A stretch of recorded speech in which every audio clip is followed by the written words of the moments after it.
Hi, this is Natalie Lander, voice of Kinsey, Tara Branford, Stargirl, and many others. You are listening to a W2M Net podcast. You can visit W2Mnet.com for other podcasts about entertainment, video games, sports, and wrestling.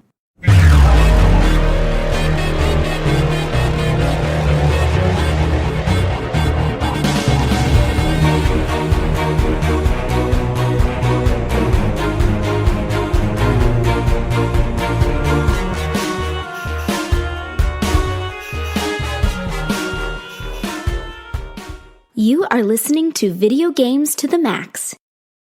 Alright, hello, and welcome to episode 265 of Video Games to the Max, and boy, do we have a lot to talk about on this show, as once again we're gifted with news coming into the weekend, which is always nice when we don't have to figure out headlines, they're just already made for us.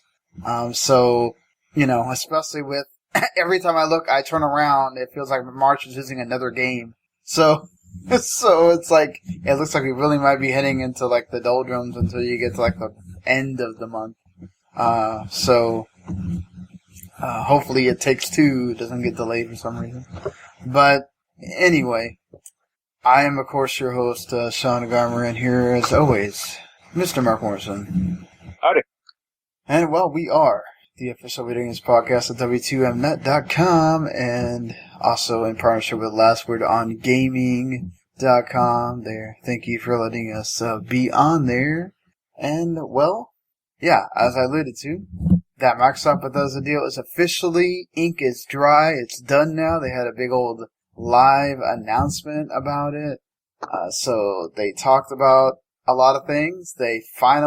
Somebody officially mentioned the exclusivity thing, which had a lot more nailed down aspects to it than they have discussed in the past, as I think I've alluded to, that they were waiting for that deal to be completely done before they could really talk about what all that means. And there's still some cloudiness to it, but we'll get into that. And there's a lot of other things that have been announced in this week. So first of all, I just want to say that I saw that Andrea Renee has been in the hospital. So I hope that she gets better. I always loved listening to What's Good Games, and it was sad that she wasn't on this week, but then to discover that she's apparently been in the hospital for like 3 days. That really sucks. So, yeah, I mean, my grandma also got the COVID shot, so that's one. So now Bill Gates can track her? I guess. I mean, that's good, because I was, as you, like, feel like things are, maybe progressing better. Like, this is one of the states where the numbers really haven't like completely gone down, Yeah. So I mean, Florida got hit hard by that like UK strain too, which didn't help. And then I think the Super Bowl didn't help either, and so all that stuff. But we'll see. It's going to be interesting what happens in these states where they've like completely gone, the other way. Like, I want to see what happens to Texas and everything. I mean, that being like my second state, it's always sad for me when things happen. Like, it, hit me hard seeing all that stuff with the freeze and everything, because my dad and brother were without power for like 3 or 4 days. So, but I mean, I don't know, is Michigan rolling well with the vaccine rollout, or? Yeah, I think they have a responsible governor, so that helps. Yep, that certainly helps a lot. So, I guess since I don't have a ton to talk about with the games I've been playing. I have a little. Yeah, a little bit. I mean, I have been playing more of Bravely Default 2. I got to the second town, which, believe it or not, there is quite a bit of a distance between that first town and that second town. There's like a whole, I wouldn't necessarily call it a dungeon, there's like a whole, like, cave. Or not really a cave either. It's like a desert area before you get to the bigger desert area that actually has the town in it. And then there's actually some like neat story stuff that happens there in between. And you got a couple new different jobs. Like, got the monk job. So, and that's actually a pretty powerful job. Just gotta level it up more and that kind of thing. So I think I'm about to start the story stuff in that second town. It's just been, I've been I'm done with that frickin' Easter view finally. I just have to now, like, try to limit. I'm trying to figure out where I can cut pieces of it, because it's at like 2,500 words right now. And that's all? Yeah. No, like, I'm trying to, because Last Word has a word limit, so I'm trying to see where I can cut. It should just be one word, like good, bad, great, or terrible. Right. No, let's just do that. So that's where I'm at with that. Hopefully I can completely get that published tomorrow, so I can be done with it and fully just go on to playing again. I checked out literally like the beginning moments of Retromania. Played some matches. It's pretty fun. Like, it's very basic. You know. Obviously it has a lot more in it than, say, like WrestleFest, I think, the original. So, like, I've only done, like, the story stuff, so the story is based around Johnny Nitro, or Johnny, what's he called in this game? Johnny Retro. Sorry. And you're trained by Stevie Richards, in Blue World Order, costume. And all three of the members of Blue World Order are in this game, so, you quickly see Hollywood Nova and Blue Meanie in short order. And yeah, I mean, that's kind of as far as I've gotten. Like, I got to do a tag with Stevie Richards and Tommy Dreamer and Hollywood Nova, because there's also the House of Hardcore. It's one of the organizations. Yeah, one of the organizations that are like actually have wrestlers in this game. And they did announce like the first like 3 DLC characters, and one of them's James Storm. So that's always interesting. But like, yeah, I like the art style. I like the I love the little bars at the top that tell you when you can actually do a like light move, when you can do a medium move, and when you can do a strong move. And then of course when it flashes, you can do the finisher. But like, it's neat that, like, that's a mechanic that, like, you really haven't seen. Like, you always kind of had to play this guessing game of, okay, when have I weakened the enemy enough to where I can, like, do this big move or whatever. And that kind of helps you know, alright, don't try to go too crazy because you're going to get countered. And I mean, the countering is a little bit finicky. Like, you kind of have to have like almost like a feel for when you can counter. And if you do it too fast, it'll tell you. If you do it too slow, it'll tell you. So it's like a WWE game. Yeah, but like, I don't know. I mean, this is arcadey, obviously, so you're not getting into that depth of, oh my god. I meant the janky counter system. Yeah, but I feel like this is maybe less janky, even, because, you know, it's fine. I mean, I honestly couldn't get any worse. So.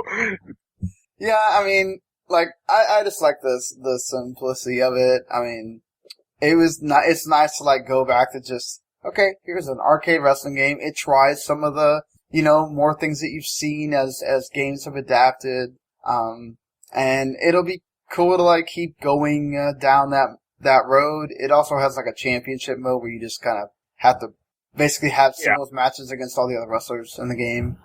And then also, like, a Royal Rumble, but they call it something else and other things. So, yeah, I mean, there's obviously stuff missing that they're gonna hope that if the game sells well, which, I don't think it got delayed on Switch.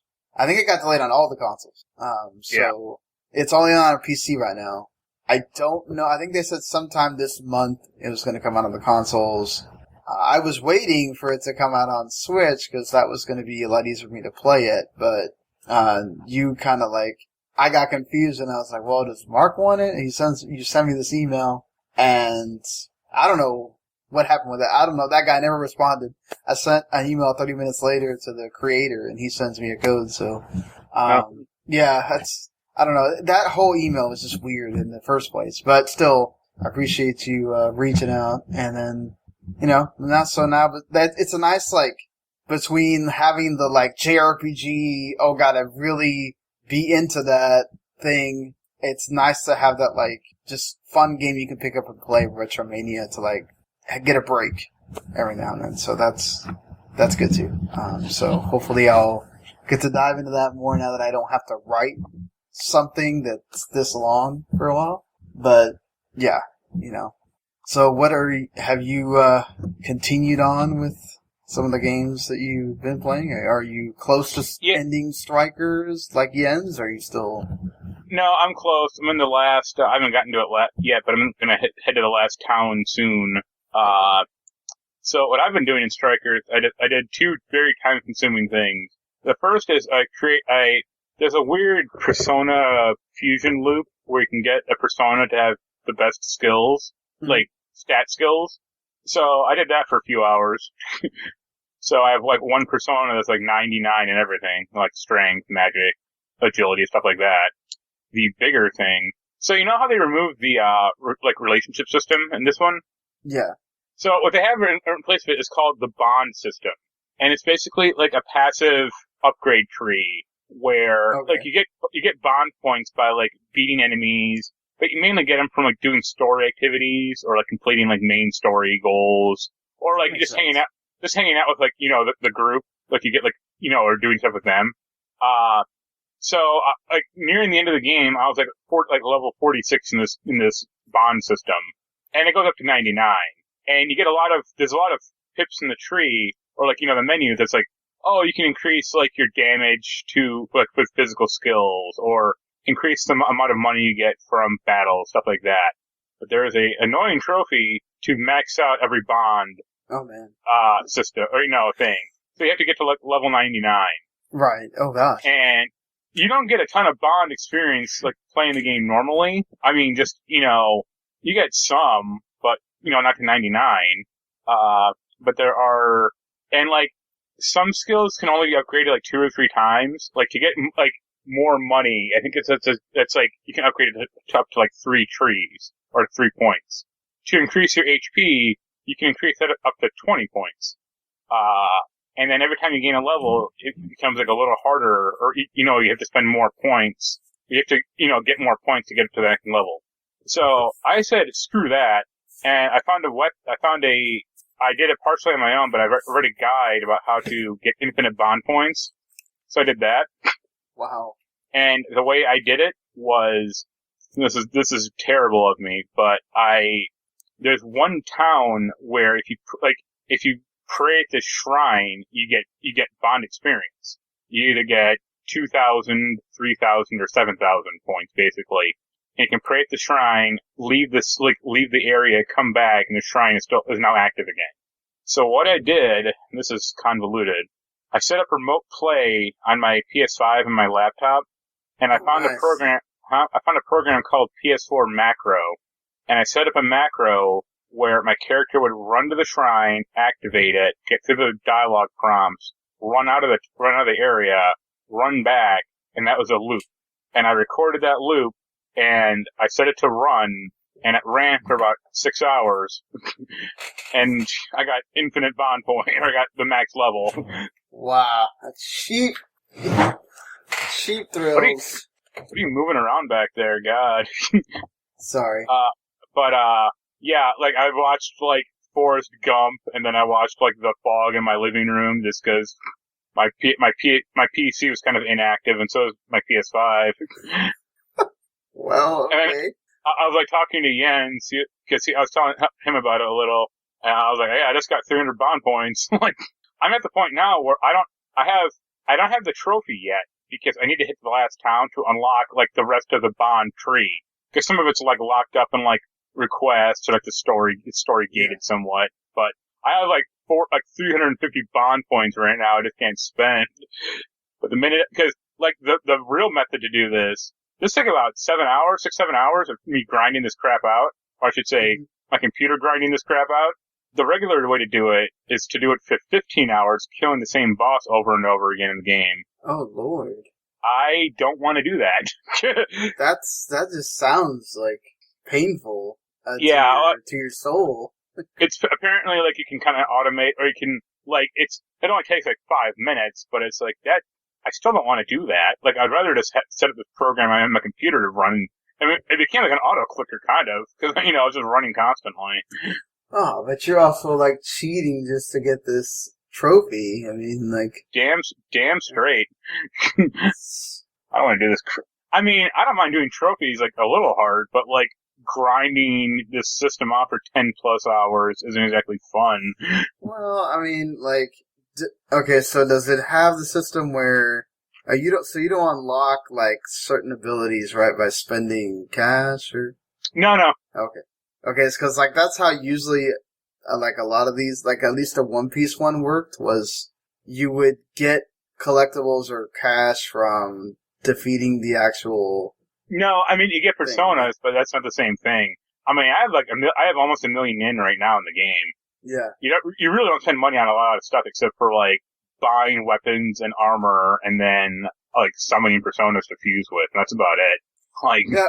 Well, what I meant was like that's a way to like make you grind as well in those games. Is like, but like all those things. Yeah. So that's not as terrible as this. Like this is like literally like kill Metatron, the last boss of the game, or one of the last bosses, like 15 hours. It's like, good God! Why no, would you even want to do that? Like, sounds like torture. I know, like, I don't think I'll platinum this game on my first run, but I can definitely do it on my second. So that'll be fun, and I can probably blow through it a lot quicker than this one. Because I'm at like 50 hours right now because of all the grinding I just did. But yeah, that was fun. I mean, Forrest Gump's always fun to watch, and The Frog was pretty nice too. Well, at least you got to watch the movies. And like, I occasionally would like come back to my computer, like pause the loop, save, spend points, and then like keep like rerun it or start it up again. Well, there you go. Marc's tale in being able to use a program to cheat out a trophy. Well, I don't consider it cheating. I consider it playing by my rules. Well, we definitely know that you are one to play by your own rules on that front sometimes. Yeah. Any more on Everspace 2 or Breath Edge? Or? No, not yet. I went out. I was away for the weekend, so it's been kind of hard to get back into the groove of things. Ah, fair enough. Yeah, but I do want to get back into Everspace because I really miss that game. But at this point, I just want to finish Strikers at least once, you know, yeah, and then I understand then I'll be cool. Yeah, I had to replace I had these Panasonic headphones that I got on Amazon, and I finally had to replace them because they were starting to do that thing where you could only hear in one ear, or you'd barely move it and it would start like you're like not audible at all. So I got these JLab ones from Best Buy. I guess that's their new brand that they sell, aside from the Insignia, and it's pretty good, pretty comfy. So that's what I'm using right now, and thought I'd throw that out there. But at least I can hear you better. Not like last week, sometimes you would like completely go off, and I'm like, okay, this is not Marc's fault. It's these stupid headphones. But yeah, so I think that's us playing games. I've done a lot more of the Bravely Default setting the ship on to get treasure because of not being able to play it much outside of the times that I have been. So again, I love that mechanic. Thank you, the team behind the game, for thinking of people that may not always be able to play constantly and still be able to gain items. That's nice. Thank you. So that being said, let's get on to the important stuff, the news. It's Microsoft had their moment. They had their moment to be able to celebrate the partnership with Bethesda. They're not gonna be like joining Xbox Studios. They're not gonna be just put under the Xbox Studios umbrella. They're gonna have their own thing. Whether they're officially gonna be called Vault or not, it's still not been officially said by Bethesda themselves, but they've just been completely talking to them as like a partner. They're just part of the studios, but they're also like still gonna be their own thing. And they had like an hour and 15-minute thing. I listened to it as a podcast. I didn't watch it. I thought it was pretty good. It was cool to see like all the studios get their moment to talk and discuss what they were doing. The two biggest news pieces, or three biggest news pieces, is what we're going to talk about here. Is obviously the Phil Spencer didn't take a lot of time. I think it was within like the first 10 minutes. He talked about the exclusivity thing. The thing I think everybody wanted to hear about the most out of this entire thing was what's going to happen with exclusivity between Bethesda and the Xenoblade media, and he pretty much said, look, I can't sit here and tell you that every game is going to be exclusive because we have contracts. We don't know how long those contracts go for, so, like, beyond the death loop. I find that not credible. Like, he damn well knows how long those contracts last. Yeah, but he's not going to say that. Like, I don't think you can go out there and say that. Like, I don't think, oh, well, in 2 years, everything's going to be exclusive. Like, I don't think you want to go down that route because, like, what if, I think the thing that he hits on the most is there's going to be exclusive games. Not everything's going to be exclusive. Everything that already is on something else is going to be on something else. We're not going to stop supporting it. Like, and there's legacy things. Like, I'd imagine if there's a Fallout New Vegas remastered, they'll probably have that also come out on PlayStation because the game's already out on PlayStation. But, I don't know. Could Starfield have been in development long enough for them to have some kind of deal with PlayStation? Who knows? Probably just an agreement for it to come out, but, they can probably cancel that. It's not like it wasn't previously announced it was coming out. I mean, hell, that game still hasn't... I mean, when it was announced and never talked about again, it was like a title screen and nothing. Yeah, that's what I mean. So, like, there's no, like, announcement trailer or no, like, this game is officially coming to PS5 or anything like that. I mean, it's just like... But we don't know if there was deals Bethesda made with Sony behind closed doors that, we're not privy, anyone's that isn't inside. Yeah. Privy to there. But, like, I think aside from that, what people should be encouraged of is he did say that these games are going to be where Game Pass lives. Now, could Microsoft keep improving Game Pass to the point where Sony says, okay, let's just put Game Pass on PlayStation? I'm gonna go with a fuck no on that one. I wouldn't say F no forever. I think Jim Ryan is enough of a business guy that I don't know, maybe he convinces people enough to maybe do it.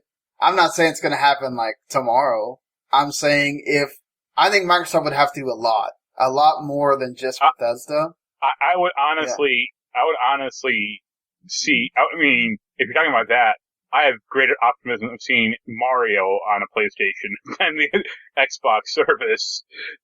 I don't know, because it's just a service, right? It's not like... I mean, that is the goal, I think. If Microsoft... That would be also a victory for Microsoft, if they could get Game Pass on the Switch and on PlayStation going forward. Like, I mean, if that's their end goal, why have a hardware department? Well, but they're trying to move away from that. Right? Like, well, they shouldn't have come out with the Series X and S. Well, no, but because you have to right now. But let's go on to the next generation. Let's say that they get this idea of xCloud really keeps working, right? And you do this thing with the Samsung TVs and other TVs, and then the Fire Stick, the Xbox, whatever the Xbox stick is going to be called, the xCloud stick, and, whatever. Like, do you eventually get to the point where, okay, maybe you have another round of consoles, because again, you need to, because I still don't think that in the next 7 years, we're still going to have the online infrastructure to support that in a wide variety. So, or even, they're going to have at least mid-gen upgrades for sure in 3 or 4 years. So, like, that's not going to stop.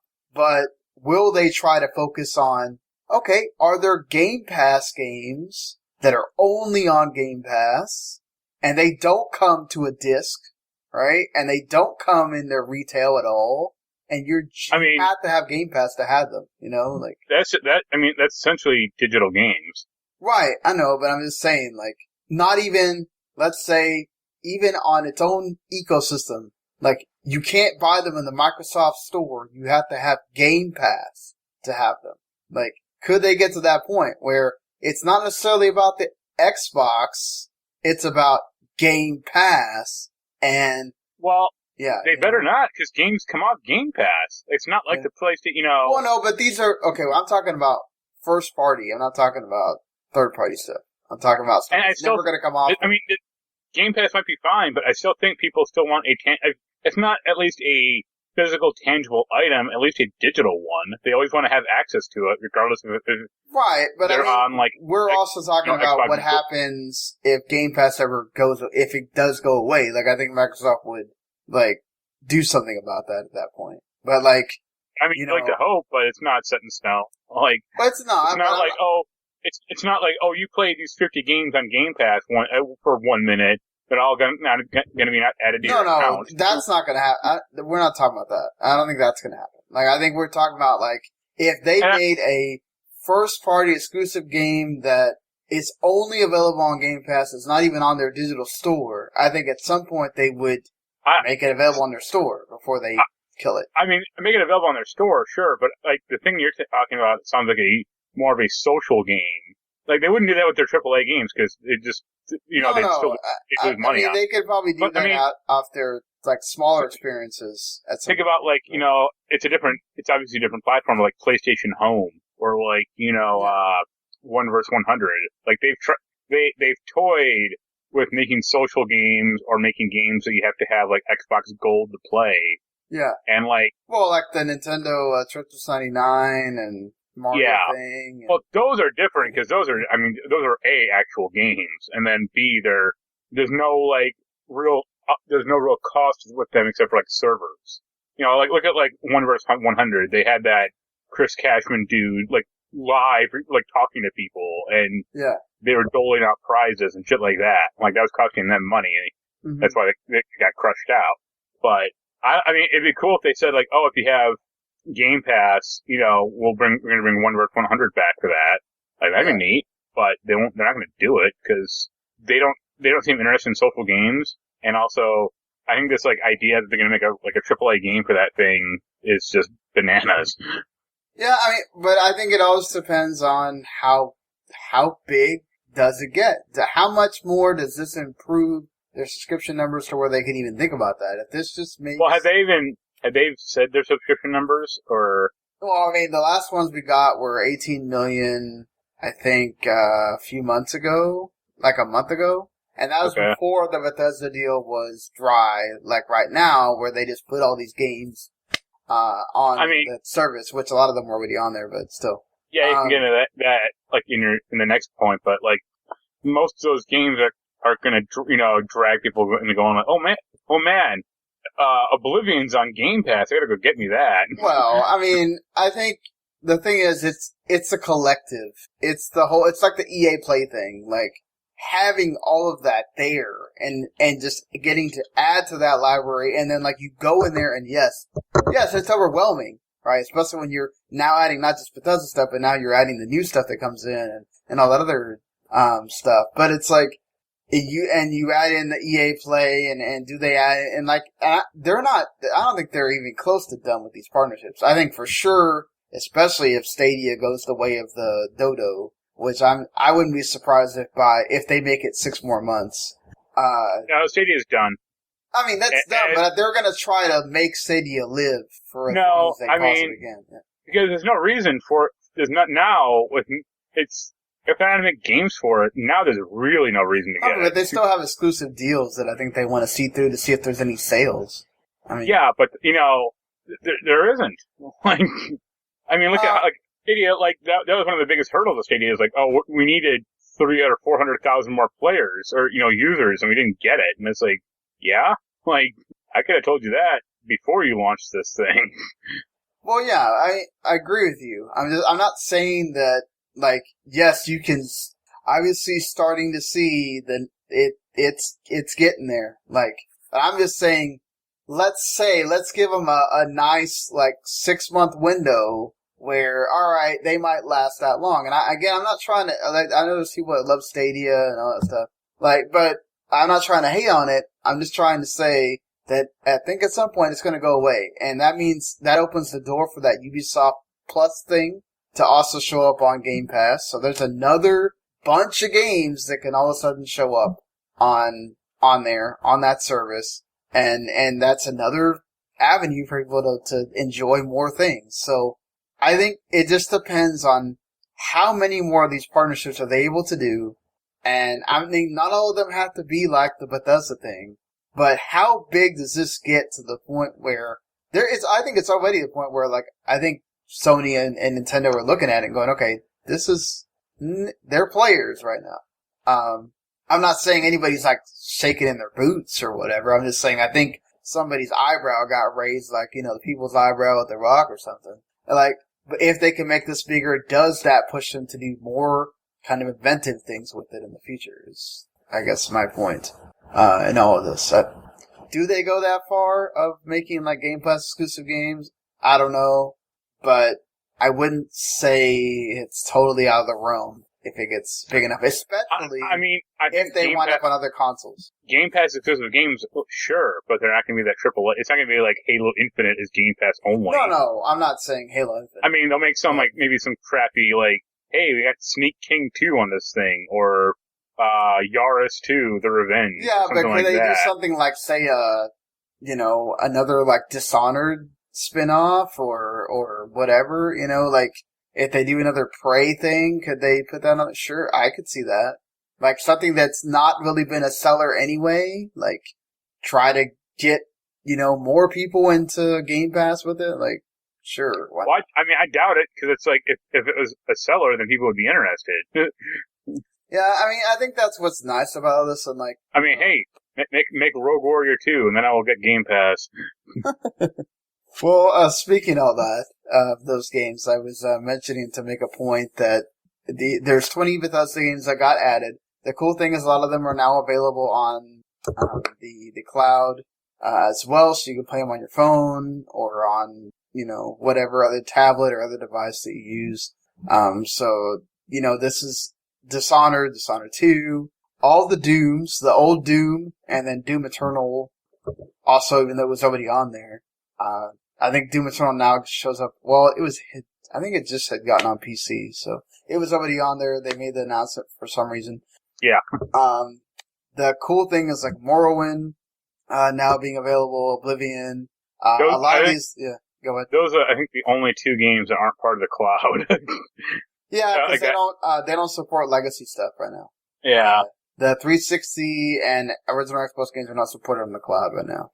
So, and I think that's going to be the case until they get out of the actual beta, whenever the heck that is. I don't know about Oblivion, but, like, Morrowind at least had some really funky ass controls. Yeah, I mean, like, that's the thing is they've also promised that a lot of these games are going to benefit from the FPS boost thing that we talked about, and I wonder if there's eventually going to be an idea of, do we think about, like, remastering Morrowind or, you know, remaking it or something. Maybe not. That. I mean, Morrowind's like, I honestly think Morrowind's probably the best, like, Elder Scrolls game at least by far. Like, Skyrim plays the best, certainly, but like Morrowind, like, it was one of the most, like, imagination and creativity. No, yeah, and I think that's what's cool is, like, people can go back and now play these and see, I guess, the stepping stones towards Skyrim. Would anybody really necessarily do that? I don't know. But again, like, those games have been out for 20 years, or at least 10. Like, yeah, but how many people now have an Xbox that didn't have them back then? Get a PC. Like, I know, but most people don't want to buy you could, for the same price, you could buy a PC that's, you know, gonna be able to play all these games from the word go. It's gonna cost you the same as getting a Series X and certainly a Series S. So believe me, a PC, you can get a PC that's 7 years old for $100. That could easily play Oblivion. I know, but okay, most people are not going to go buy a PC that's 7 years old. Like, you know, I mean, yeah, my PC that I'm staring at right now could play it. I'm like, sure, cool, but that's not the point, though. Like, if you're going to buy a PC, you're going to buy a new one. Like that again. I think the misnomer here is that this is cool if you're just now getting into Game Pass, right? Or this Bethesda deal is making you really want to go buy an Xbox. This is going to be cool to you because maybe a lot of this stuff you didn't get to play. If you've had Game Pass for a while, you know that a lot of this stuff is already on there. This is them just making the hype train happen. And that's cool. Like, New Order being back, I'm happy because I love New Order and it was gone for a while. So, cool. Like, I think people getting to play, having a chance to play Prey, having a chance to play Dishonored, you know, like, all that stuff is great. I think Fallout 76 and Elder Scrolls Online may benefit a lot.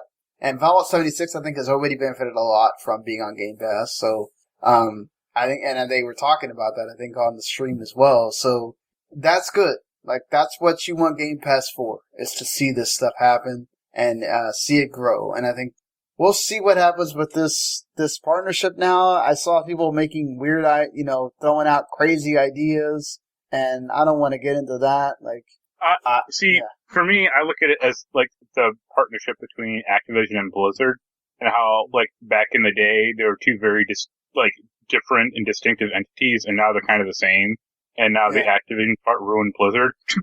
Yeah, but I don't think I'm worried about, this is not the same Microsoft that was closing studios and stuff like that. Like, I'm not worried about Bethesda going down or whatever. Heck, Machine Games is making the Indiana Jones game. Like, that's going to give them even more notoriety as long as that's, pretty decent. Hopefully good. Yeah. I mean, it only, to me, honestly, it only really has to be decent. The name is going to carry it. No, because most Indiana Jones games are mediocre. I mean, a lot of Indiana Jones games are just not great, period. So, like, I'm just saying, would it be awesome if it was great and knocked your socks off? Sure. I think that'd be great for Microsoft, for Bethesda, for everybody. But if it's just, like, good, I think it's not bad for it either, The game will focus on Shia LaBeouf's character from Indy 4. Oh, Lord. I know Jens is putting a gun in his mouth now that I said that. We need Jens. We cannot lose him. So, Xbox is also planning a summer event that's very likely to be their, like, E3 showcase that may not necessarily be at E3 digital event or in the Summer Games Fest thing, but we'll see. And there's rumors going around about a March 26th event, that could focus on some of the other stuff that we've known about for a while, but just getting updates on it. And then, of course, I can't think of his name right now. He talks a lot about, I'm going to say Mr. Rowland. Did hint that there are more games coming out this year that have not even been announced yet, for Microsoft. So could some of those show up at that event? I really hope so, because I think it's good that Sony and Nintendo both had their recent events, got to show off what they're doing. Maybe you didn't think that either one of those were, like, particularly great. Microsoft could certainly follow the same feeling, but, it's good that they get their, chance to show that off too. So, hopefully it's some surprises in there too, and not just, okay, here's more on stuff you already knew about, and it's all known stuff. So, it'd be nice if there are some surprises in there too. So, before we move along, let's gotta talk a little bit about Grammarly. And look, we've talked about, in the last couple of weeks why this is pretty great. But honestly, it's just what I enjoy the most about it. It's just so simple to use. Like, I'm, editing this massive review, right? And it will give me, I'll, like, make pass-throughs and I'm telling, like, what's this red line that it keeps bothering me about? And I'm just like, oh, it's another thing that it thinks I need to change this word, or, that this could go in a different spot, or whatever. Like, and the fact that this is, like, free, it's like an updated spell check that's even better. Obviously, I think a lot of people already know about this. But just, use our special offer, use it as as an extension in your browser. That helps. And, if, you're even kind enough to go, use that special offer. I know if you have a business and it includes any kind of writing, this is something like that would really help make those emails or any of those, like, business letters or things that you have to do so much easier to write. So definitely worth checking out that Grammarly. If anything, sometimes just writing a thing to a friend on Facebook.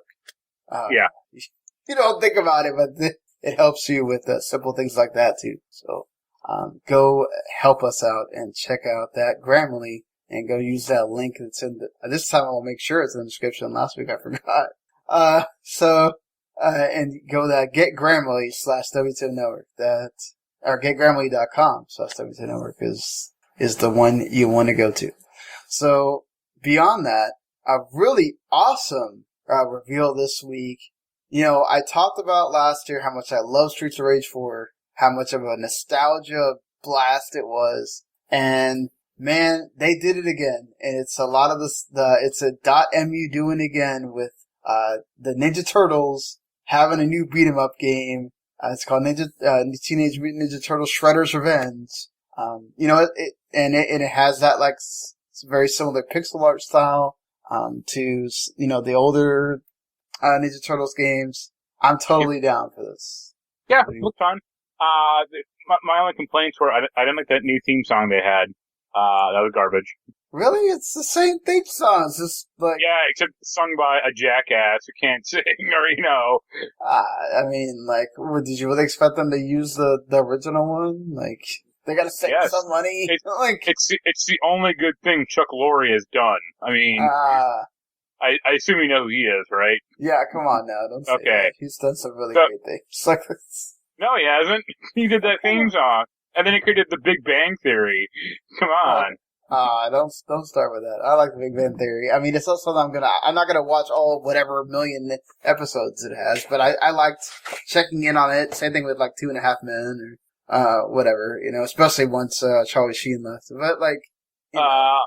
I hope the controls are easier than like those old arcade games were, especially that. I mean, if it's like Turtles in Time, right? Like, yeah, but that game required you don't think about it, but like the SNES version, like the last boss, like you had to chuck guys into the screen. Oh yeah, that was so and annoying. It's like I don't like I can do this like once every 20 moves or 20 hits. I don't know how it happens or why. So there was like a button combination you had to do, but I could never like do it consistently. Like I somehow do it 2 or 3 in a row, and then I'd kill 20 guys, like you said, and then finally it would happen. I'm like, oh my god. So, sure. I mean, hell, make another Simpsons and X-Men arcade game also. Like, why not? Yeah, and I think, I mean, also getting like folks that worked on the Scott Pilgrim game into this as well is kind of neat. So, I mean, like Dot Emu's list of being able to make really good, you know, new versions of well-made games already is continuing to grow. So I'm very much ready for whenever this is going to come out. Yeah. So awesome that this is happening. So also this week, of course, the NPD numbers came out. The PlayStation 5 is now the fastest selling video game platform in U.S. history. Of course, whatever amount that is, because it's still having stock shortages.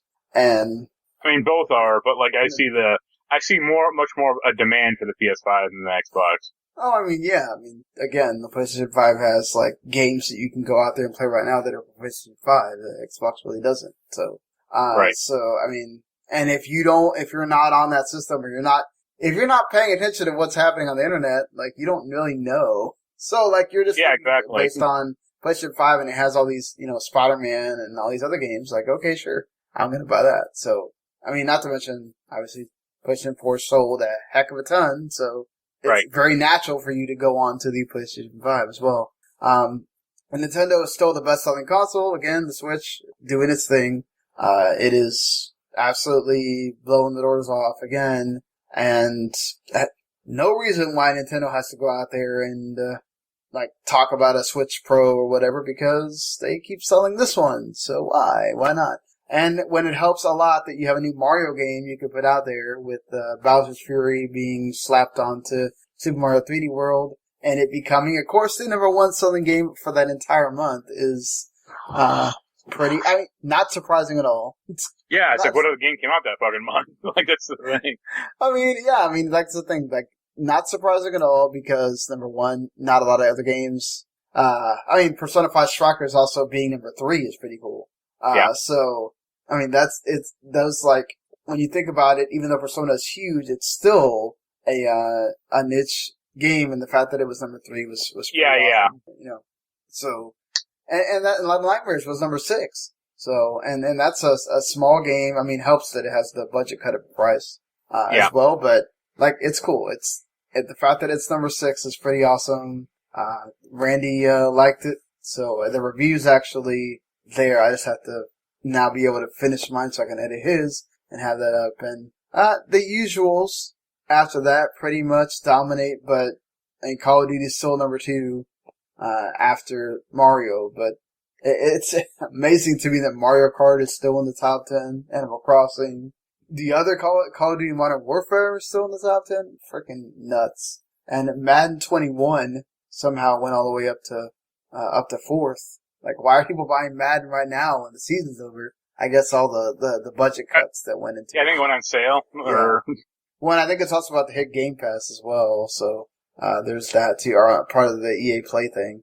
So yeah, I mean, and it's still cool to see Phoenix Rising, I guess, barely be on that list too. That's nice that it's there. So, look, not a lot of big changes, but still, people are paying attention to what's come out, and then they're buying the new stuff. So that's always encouraging too. Yeah. Aside from what people are buying, Square Enix wants you to also know what is happening and going to be happening soon. Of course, they want you to buy these other things that are not the more known quantities. And on Thursday, March 18th, you're going to be able to do that. So at 1 Eastern, sucks I'm going to be working. I'll be driving in the car, so I'm going to be watching this on my way to work, I guess. That's real safe. Thankfully there's a lot of lights in between. Well, between me getting to work and there, so a lot of downtime, I guess. But this is more of that other side of Square Enix that I guess we don't necessarily talk a lot because it's not the sexy side, right? But it's the other side, the more Western side of Square Enix, and they're leading with a new Life is Strange, which is going to have a new protagonist and I guess new powers. You as a Life is Strange guy. See, I don't know, because, I mean, Life is Strange was I think it was a very, in the moment game, like, it came out in, like, a really good time, but, like, and people cared about it, but, like, Life is Strange 2 kind of came and went, like, I don't know, there was a lot of people that like Life is Strange 2, it's just, maybe it didn't connect with you necessarily, but... I didn't see anyone talking about it on Twitter, or, like, a new episode had dropped, and, like, no buzz about it, or wouldn't trend, or anything like that, like... Yeah. Yeah. Yeah, I think it's just one of those where, like, those kind of games is now... It used to that every time one of those type of games dropped, it was a thing. Yeah. And I think they're starting to become so, like, commonplace, and then also... I mean, no, I would say if anything... didn't help either, I think. If anything, it's the opposite. Like, they aren't making those types of games anymore, except for them. Like... Well, yeah, Don't Nod made the Tell Me Why games, and I think, like, that hardly got talked about at all.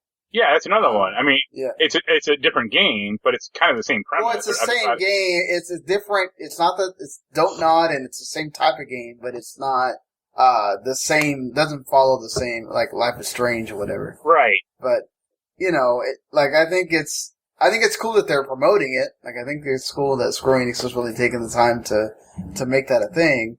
And try to use that, so... It'll be all the more fun a year and a half from now, and the game doesn't sell as well as Square does, and Square just bitches about it. Well, we'll see. I mean, the game that made them famous for that, Tomb Raider, is going to be getting a trilogy collection. So, I mean, and that looks like it could even be a stealth drop of that day, which wouldn't be surprising, because, I mean, all these games are old, so, like, them getting... a 4K 60 frames thing is great. And then, I don't know if Crystal Dynamics is gonna add in stuff to it, aside from that, but... I think it was, like, all the DLC and... Yeah. I guess some multiplayer, and I was like, it had multiplayer? Like, I didn't even know it had it, but I guess it did. Yeah, I mean, they're gonna put... It's basically it's the 25th anniversary of Tomb Raider, so they're putting all that stuff together in one package is nice, and I mean, Crystal Dynamics is obviously very proud of that franchise, or being able to like reboot Laura and make it a thing. So I think that's cool that they're going to be able to do that. It's going to be called the Definitive Survivor Trilogy. it looks like. But beyond that, I mean, that's something that, like, you can literally get, those games go on sale all the time, and you can literally get them all for, I want to say, $5 or $7, or well, you can get, the Shadow of the Tomb Raider, it usually only goes as low as like 15. Yeah. But the other two are like down to like $3 and $5 usually, so you can get it all for like $5. Ironically, the bad one is the most expensive one. Exactly. So, but that's what happens when you get the newer stuff, and you're going to also get stuff on Outriders, which I still need to play that demo. I've heard a lot of good things about Outriders, and whatever they're going to be doing with Marvel's Avengers, I guess they're going to announce more of the DLC to get people hyped. It's still not moving the needle for me as far as, especially after what they announced last week. They made some claptrap, or the guy, I mean, I didn't put it in here, but the guy, or some other Avengers guy was like, he had to re-explain what they're doing to that game, like the whole level system. And he was like, oh, people are getting experience or getting skill points too quickly, and they're not, like, we had feedback that, like, you know, they didn't have time to spend them all correctly. And it's like, who's sending you that feedback, first of all? And then second of all, like, what, they can't spend an extra minute to spend skill points in a menu? Like, skill points should be a reward, not something, you know. And he was like, oh, you'll be with, like, level characters from, like, 0 to whatever the max level is in, like 5 to 7 hours or something like that. It's like, no, I'm good. I mean, yeah, but that's the point. It's like 5 to 7 hours for every character. Like, no, thank you. Not really wanting to do that. If I want to have like 3 or 4 characters that I could choose from at level 50, I don't want to. Here's what they should actually do: is let's say you have like you have one character from like 0. I'm going to say 60, 0 to 60. The next character you should have like a 20% bonus to experience, so it'll go faster. The next character you try, you should have a 40% experience bonus. Like, the more characters you have at max level, the quicker it should be for the other characters you have. Well, yeah, and then reward people for, like, wanting to try out other characters. Like, instead of, oh, well, we're gonna penalize you by making this even harder, and then it's like, oh, well, if I want variety, I'm screwed. Like, oh, great, that's not helpful in this kind of game. Really. Balan Wonderland, which hopefully is very much improved from that demo by the time it comes out, because, Lord. And I really hope that game does well. I don't want to see this new game that you've been making a big deal about just flop horribly, but I just never know with these things. And Just Cause getting a mobile game is also going to be discussed as well, along with other mobile games that are happening. From Square Enix, of course. Could they surprise with something that's not any of this stuff? I don't. Like, I mean, I made a joke about it last week, but I actually did see some grumblings about Chocobo Racer. Could they, like, announce a new Dos Equis game, or maybe? Or maybe. I know, I saw some people, like, was it Legacy of Kain? I'd like that, and I know Timur Hussein from GameSpot would like that, but we're the only two people who would like that. So, I mean, would they go that deep in the well? I mean, it would be nice for them to do stuff like that. Like, okay, you're rewarding so many people with these, JRPG remakes and all that stuff. Like, why not bring out this is the time to do, like, Parasite Eve or Legacy of Kain or whatever. Like, bring the vault back with the not, Final Fantasy JRPG stuff as well. Make another Einhander game. Maybe not there.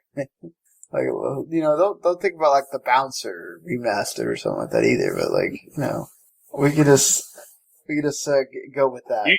You talk about that, but Jens and I actually talked about the Bouncer like a few nights ago. Man, okay, when the Bouncer came out, like, I thought that was the shit when the PS2 was in its infancy or whatever, but, like, later on you realize that game is not great. I only played the Bouncer once at, like, a friend's sleepover one time. That's exactly where I played it too, was at a friend's house. Here's a real quick pop quiz. What's the best PS2 launch game? I should note that there's only one correct answer, and that answer is Fantavision. How did I know you're gonna Big Fantavision. Jens didn't know what Fantavision was, and I had to explain it to him. And I think he was not understanding. He didn't really. That's that firework color game. Yeah, right? It's like a firework puzzle rhythm game, and I was like, no, it's the best PS2 game or PS2 launch game. So, that being said, speaking of Square Enix, this entire company would not be the same without this one man, Nobu Uematsu, who obviously everybody knows is the Final Fantasy composer. When you think about video game music, he is one of the first people that you... He is the guy. I mean, honestly, unless you just don't like classical music at all or you have no idea what Final Fantasy is, he is one of the guys when you think about video game music. And, he's obviously... God, how old is he now? I think he's at least 65 or... Yeah, I mean, he's in his 60s, and, I mean, the fact that he's considering retirement... He's 61. Okay. I mean, he's not super, old or anything yet, but he's in his 60s. That's the time to consider that time of your life, right? He did collaborate with Hiromu Sakaguchi on a Apple Arcade exclusive Fantasian, which, it's Apple Arcade exclusive, so that means I'm not playing that because I don't have an Apple device. So, but, I mean, he has so many, incredible freaking soundtracks to his name. I couldn't even sit there and do a top, I mean, all my top fives would be, if I did a top five, it would be all Final Fantasy related. But, seriously, tell me that there's not at least one of his songs that you don't just absolutely love from one of the soundtracks. I mean, he's such a great composer. I mean, being able to go to a Final Fantasy orchestra thing, and know that that's his music is, so incredible. And a lot of that music, came out, on Nintendo and Super Nintendo where you don't have when the music was real. Yeah, exactly. When it really took a lot to make that music, and it's still incredible to this day. So, that's still amazing to me. Go ahead. I would say it's kind of depressing. It's not a full retirement, and it's not he's leaving the business forever, but it kind of makes it seem like that. Mm-hmm. But it's kind of hugely depressing if a fucking iOS game is his last big contribution. Yeah, no, I hope he does I mean, obviously he contributed music to Final Fantasy VII Remake as well. And I think that maybe that's what it is. It's okay, well, I'll do the stuff for Final Fantasy VII and, whatever, and do things on the side, but I think him really going into the studio and making a full length soundtrack and all that stuff might be what he's talking about is I'm not going to that much effort again. I find a lot of Mistwalker depressing because they made Blue Dragon's okay, but Lost Odyssey was such a great game that barely anyone played, and ever since then they've just been related or relegated to. I mean, and then Last Story never got to have a life outside of the Wii, Yeah, I think their last other big game was that one, but it's since 2011, all they've made is Android and iOS games, and it's wow, what a bummer. I mean, that was his choice. So Sakaguchi decided he's just going to go that route because in Japan they're so popular. Yeah. That why am I going to try to? This was all done to appease in Japan, and that still didn't work. And, right. I mean, obviously, and then the thing is with the Last Story, it just came out so late in the Wii's life cycle that Yeah, that was one of the last Wii games, at least the last good ones. Yeah, and then it's just at that point, you're moved on, so a lot of people are not going to check that. And then it also became really difficult to find. Also, I mean, no offense to the Wii, but that wasn't exactly a console known for RPGs.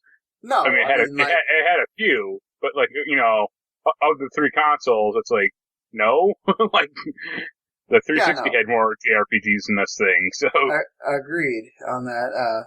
There's that Infinite Undiscovery as well that was similar. Yeah, I had both those. I think I sold Infinite Undiscovery, but I still have Last Story. Yeah, I have Lost Odyssey and Blue Dragon, digital and physical.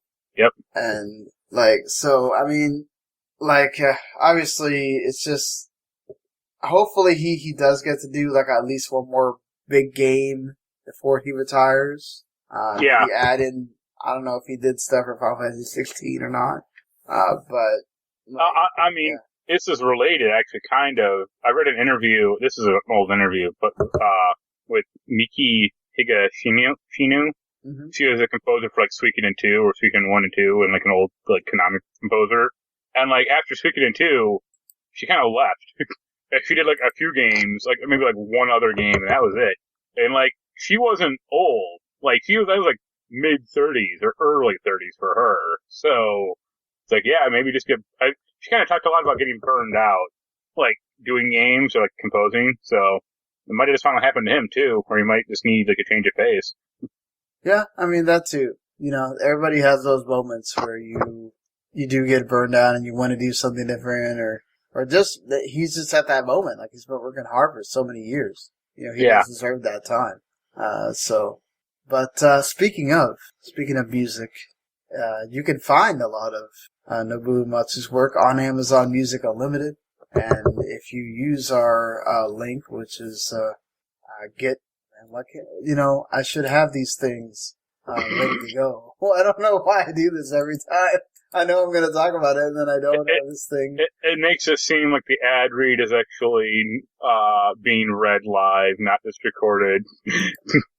Well, yeah, that's true too. I'm not sitting here reading off a script because we don't have one. Number one, number two. It's also the fact that I want to make it feel like, I'm in the moment here. So, if you go to getamazonmusic.com/W2Network, you can enjoy a 30-day free trial on us. And you help us out too. It'd really be nice if, you could help us out. Enjoy that Amazon Music Unlimited. There's so much on there. I know a lot of people like to use Spotify. There's YouTube and all that stuff. I actually don't use Spotify. You don't? Nope. What do you use? I mean, I actually think I have Amazon Music, so I use that a little, but I have the stuff I already have. That's all I need. Yeah, I mean, I'm one of those that uses YouTube. It's fine. I mean, I don't have a good smartphone, so my MP3 playing device is a iPod Classic from 5th gen. Oh, wow. You're really going, back of the day, with that. Yeah. But, no, I have been able to check out Amazon Music, through us, partnering with them, and I really think it's a good service. Maybe, and it's it's been fleshed out a lot more, than it used to be. So, yeah. A lot of it kind of sucks that, if you think about it, to be honest, that some of this stuff is gated behind the paywall, so to speak. But, I mean, there's just advantages to having that. You're paying so you don't have to listen to ads and all that other junk. And there's other, if you have one device that you use use that to get the one for the Amazon Echo or whatever, and you don't have to pay the full price of $9.99 or whatever. You just to pay $3.99, or if you're a student, you could pay the $5. Yeah. So yeah, you could find what works for you. If you use our link, it's very helpful for us, and be nice. Just be cool. Just help support. Be nice. So moving along from Amazon and music in general, even though I could talk about video game music for forever if I wanted to, but let's move on to films with Resident Evil in the name, because thank God Randy and Jens finished that whole ridiculous 6 editions of Paul W.S. Anderson giving too much of himself with Mila Jovovich to now get to move on to this remake of the first movie, which the director, Johannes Roberts, says he really is going back to that first film in the first 2 games and wanting to... See, I just find that weird because, there was the first game, and then, the second game takes place, 6 months later. So how do you do that in a film? Or, I guess you can, but I assume they want to have, the whole cast, interacting, and they never do that in the games. Yeah, they're gonna take liberties. Yeah. That's the thing is, if you're expecting a 1-to-1 recreation of the game, then it's not gonna happen that way. The good thing is it doesn't tell a good story. Right. And I would rather doesn't tell it well. I would rather it tell a good story than it being like a 1-to-1 faithful recreation. Yeah, I mean, do I want them to like, okay, well, let's just totally ham it up and everybody's in there? But I mean, that's the thing is, like, you got what, Claire, Jill, Chris and Leon. and Leon. So they're all in there, and what about the pivotal game character of Alice? Man, come on. Please don't let her even make a cameo. I don't want to even. She should be. They should have her. They should get Mila Jovovich in a cameo where, like, it's just like a minute of her like trying to do cool shit, failing at it. She gets bit by a zombie and then killed. Do you like any of the cast? Yeah, I actually like 3 of the people. I like Kaya Scodelario. She's good. She's been in some stuff. I just can't really remember what. But I've seen her in like a few things. I like Hannah John Kamen. Yeah. She was in Ant-Man. She was good. Yeah. And she was also in Ready Player One. She was pretty good in that. And I like Robbie Amell. He was good in like Legends of Tomorrow and The Flash. Yeah, I mean, and then also like Tom Hopper and as Wesker. That's going to be interesting as well. So, like, yeah, I this cast could be interesting. I think it all. This is kind of a TV cast, except for Hannah. But that's not necessarily a bad thing. I mean, no, I think that's good. Like, you don't need to have all these like big known actors doing these parts because then you're just expecting. Yeah, I'd rather have a cheaper cast that maybe might be able to like put money into the effects or some set dressing or something like that, and like. At least Hannah John Kamen looks like Jill, or it looks like the GameCube remaster of Jill. Right. So yeah, sure, or remaster of 1, I should say. Sorry, but yeah, go for it. Yeah, I mean, like I like the fact that they're doing this, and it's going to come out in September 2021, supposedly. We'll see. And yeah, I mean, I'm excited for this. Hopefully, it's a good movie. That's what matters, and. It can start a new franchise as they're hoping to do. And of course, Netflix has their own Resident Evil thing. This is more of an animated, it's like animated CG, I guess? Yeah, I think it's CG primarily. So Resident Evil Infinite Darkness is going to be revolving around a zombie outbreak at the White House. And then, that this is going to be having...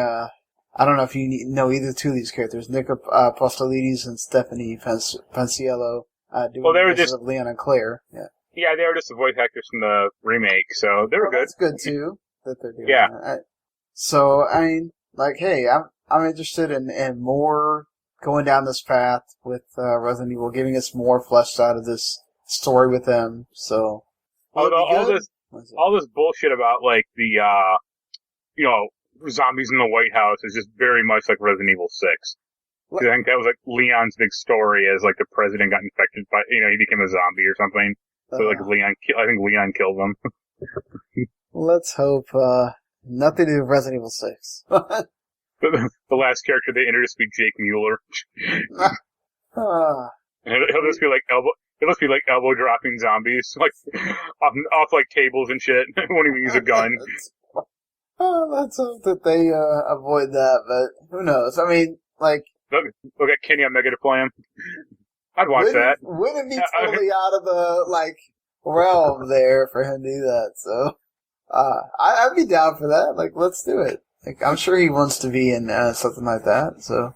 Yeah. Why not? Resident Evil 8 Village also has some interesting install sizes. Especially when compared to the PlayStation and Xbox Series versions. Yeah. Yeah. Go ahead. If it's to be believed, the Xbox One is 50 gigabytes and the PS5 one is like 27.3. But there's a few factors that may contribute to this. One is it's not known if the PS5 one has like the multiplayer part installed as well, or if they like let you do that. Mm-hmm. And also there's going to be some weird, probably big day one patch, so the Xbox One may take that into account. Alright, that'd be weird that it does take into account, because you don't even know what the day one patch would be, because they have not talked about that at all yet, but Or, I mean, also, like, the Xbox One might have slightly better textures, or, who knows? Yeah, who knows at that point, but, like, it's also interesting that, like, Reverse apparently, that 50 gigabytes does apparently account for both Reverse and the single player, so if they're letting you eventually just, like, it's one of those where it starts downloading both and you can just delete Reverse. Yeah.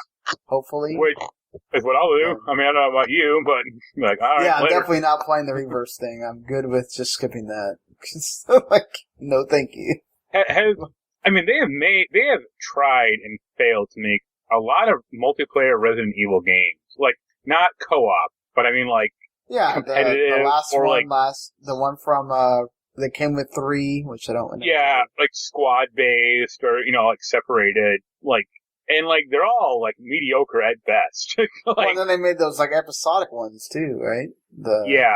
Revelations, or whatever they were. It's like, at what point, like, why do they keep I mean, there's another story to talk about this later, but it's like, why do they keep dumping money into this shit when I can't imagine it's a good return on investment?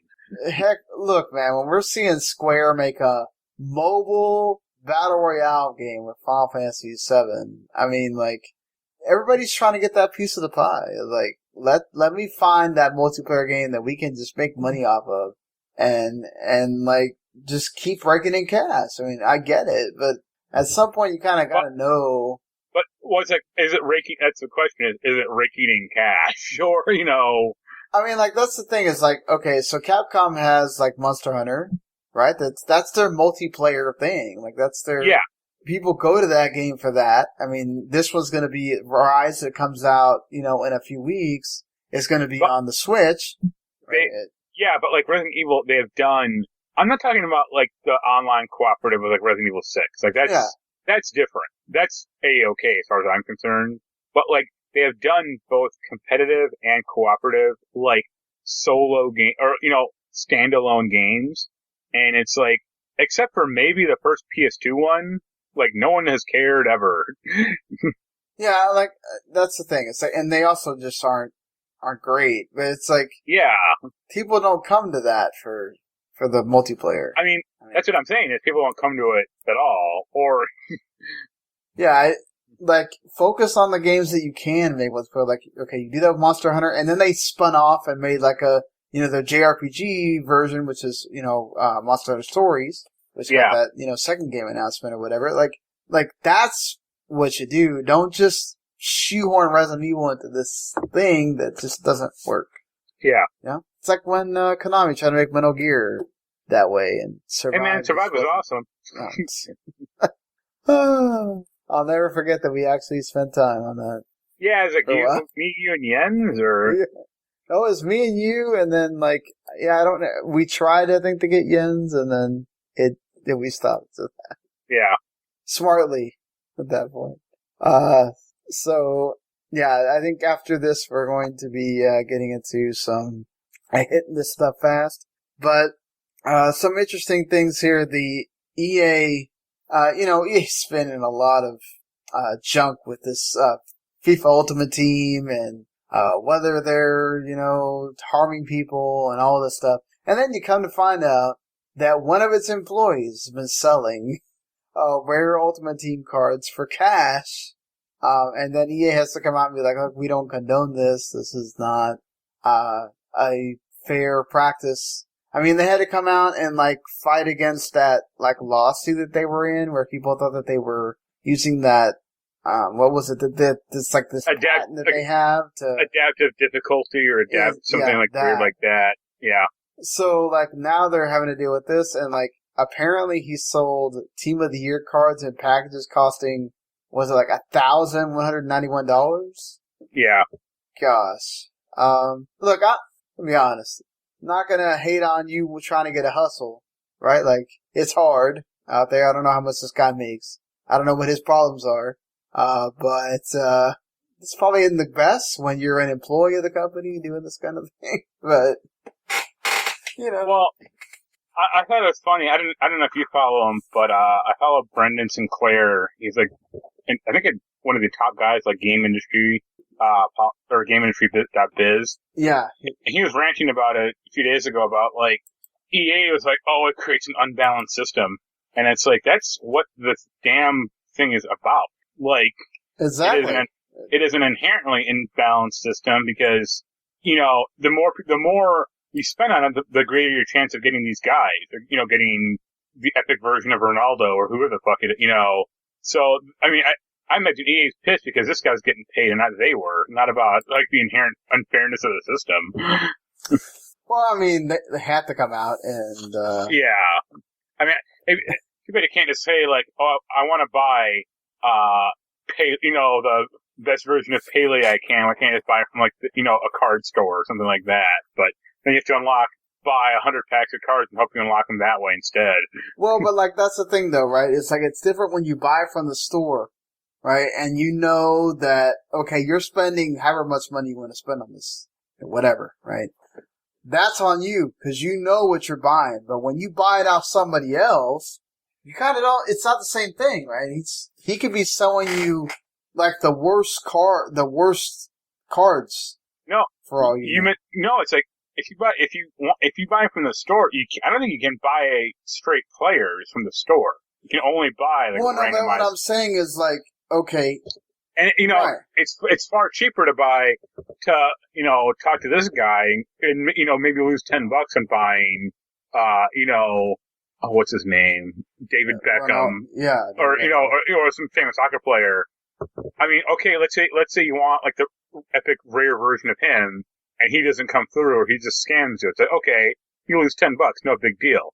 As opposed to, you buying 10 card packs, you're not getting them, and then buying 10 more, not getting them. Right, but you know that you're, okay, you know what you're doing when you're buying it off the store. Right? I mean, I mean, if I was actually into this crap, I would have definitely paid this guy to do it, because I would much rather have, I would. I mean, it's the same thing with, like, Diablo. Like, yeah, I did it with Diablo 3 on PS4. Like, oh, you did? Yeah, I can grind out 200 hours and maybe hopefully get this one weapon I want, or I can pay a dude on eBay $5, and invite him to a party. He drops a bunch of good shit for me, and then that's it. I get like why EA would be mad though. Like, well, sure. I get it from, like, a business standpoint, but from a, like, consumer standpoint, I'd much rather pay this dude off. Like, it's basically like a microtransaction, but they aren't getting the money, so screw them.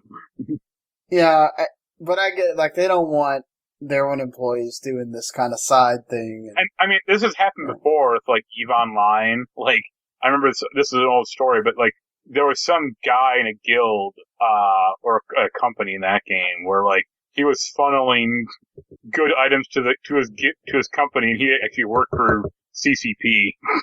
Yeah. Well, I mean, I guess it's not that bad. But, like, still. I mean, I guess let me just ask you, like, would you let's say this guy was legitimate. I mean, who was giving these cards out. Yeah. Would you rather pay $10 getting, the one David Beckham you want, or $10 buying 5 card packs, and who knows what the hell you're gonna get? Yeah, definitely. I mean, you wanna be able to get the one guy you want, right? But, like, same thing with almost any, like, collectible thing. Like, would you rather get the thing you're looking for, or would you rather just have to sort through all that? Yeah. I mean, he was helping people out, but again, like, I can get why EA. Oh, I mean, sure. I mean, I'm not saying, like, what he was doing was 100% correctly, or 100% like legal or good, but neither what EA does is great either, honestly. Oh, yeah, true. But the thing is, you can vote with your wallet and not do that, but that's got so many people hooked. That's what they do with that game that, that's just what people are gonna do. Sadly. Yeah.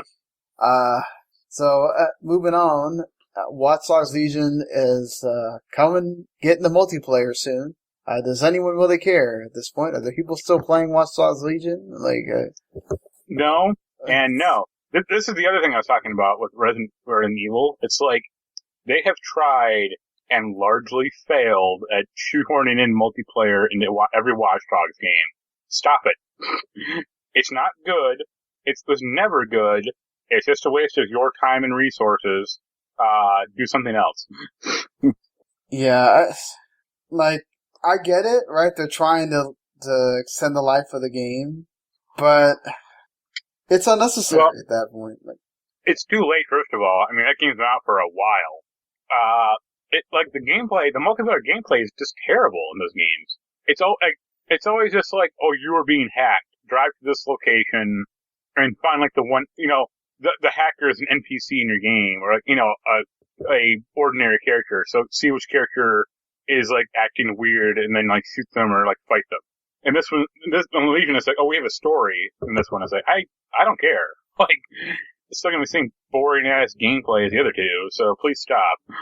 Well, I don't know if they're going to somehow make this one better, but no, because I think Legion itself, like gameplay wise, it's fine, but just fundamentally, I think it's just kind of broken. That being said, I mean, this was supposed to come as a free update last year, and then it got delayed. Because obviously the single player game had problems, so. Yeah, and like the PC version is even, the multiplayer is not coming out for a while because of like bugs. It's like, alright, so have fun with that, I guess. I mean, at least they're delivering on something they promised. There could be people that really, maybe digged Watch Dogs, and there were people that did. They had, I saw some folks had it on their like list of the games they really enjoyed last year or whatever, but like, I don't know. I felt like when you did the review and then very shortly after, it just died a death. Yeah, it felt like more than like most Ubisoft games. Like, at least like Phoenix Rising, like people seem to still like that, or it's going still kind of okay. Yeah. Or like Valhalla is still getting gameplay content or patches and stuff like that. Yeah.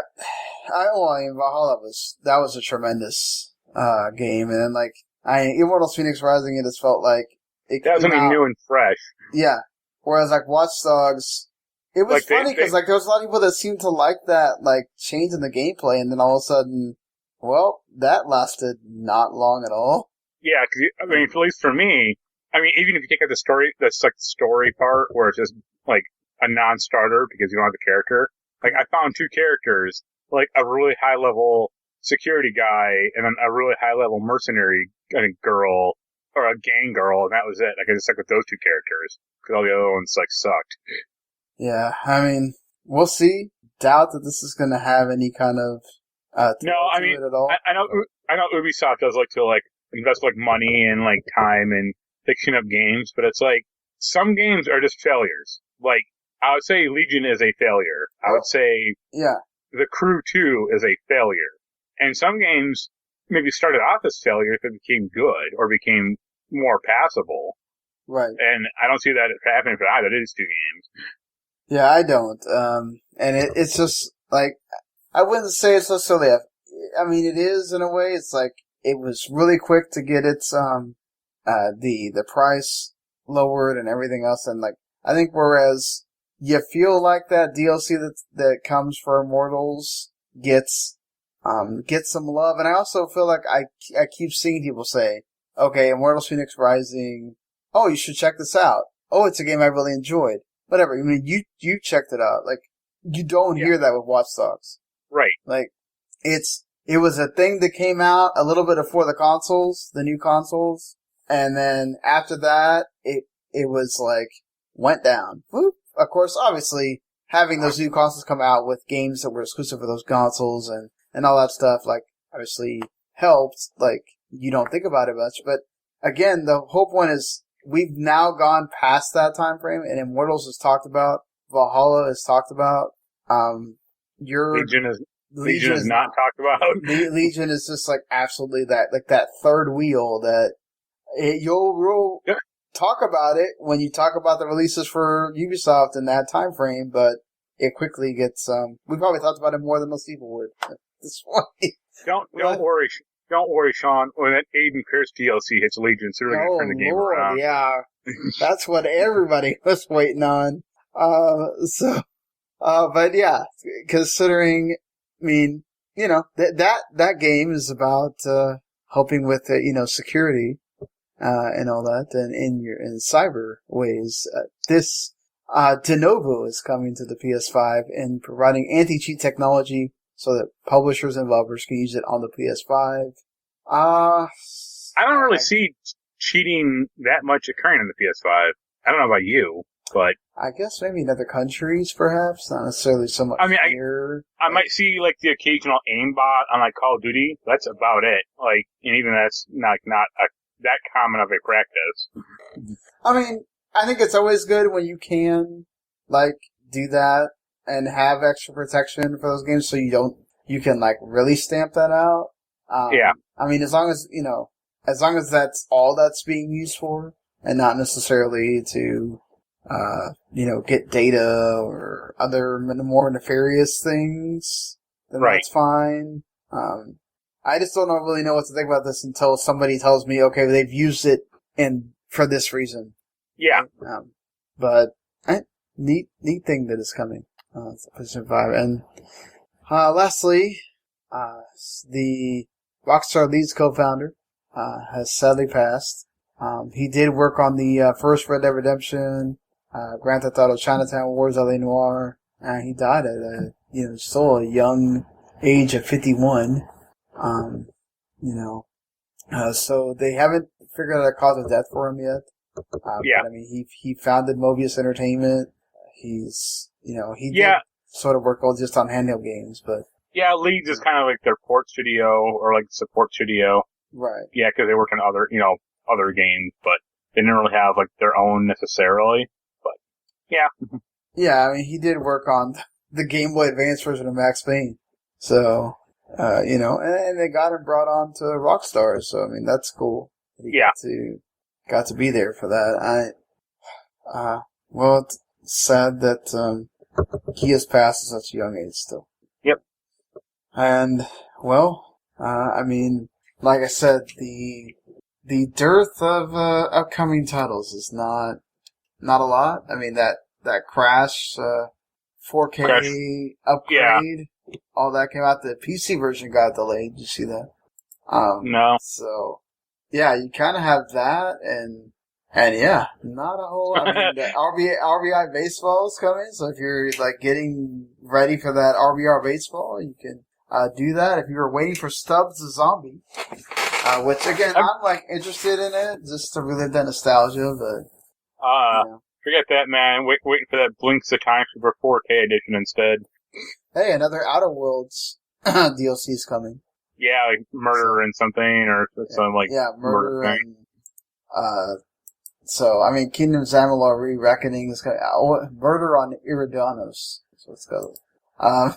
So that Kingdom of Amalur Re-Reckoning is coming to Switch. That's pretty good if you are into that. But yeah, and then one of my games I was really looking forward to, Minute of Islands, which is a neat indie game, like puzzle platformer indie game, got delayed. So we'll see. And then you can play Marvel's Avengers, which is also coming out the same day as when Square Enix is doing that press conference. So yeah, they said something about like, oh, you'll finally be able to like replay the campaign, and I was like just dumbfounded by that statement. I'm like, what do you mean finally? Like, you should have been able to do that from like day one. Like, I mean, like, sure, maybe you play the campaign again. It's like, I don't know, man. Sometimes some of these statements by PR people just are amazing. But, we'll see. Again, the things that are sort of interesting, Monster Hunter Rise, It Takes Two, they're coming out at the end of the month. So we kind of just gotta deal with it till then. And then Outriders will come out like a week after that. So. Right. But, hopefully you enjoyed what you heard this week. Who knows if Microsoft will drop something else onto Game Pass suddenly, or somebody else is gonna deliver some big news in this upcoming week here. But everybody keep enjoying the games you are playing, and we'll see you later, everyone.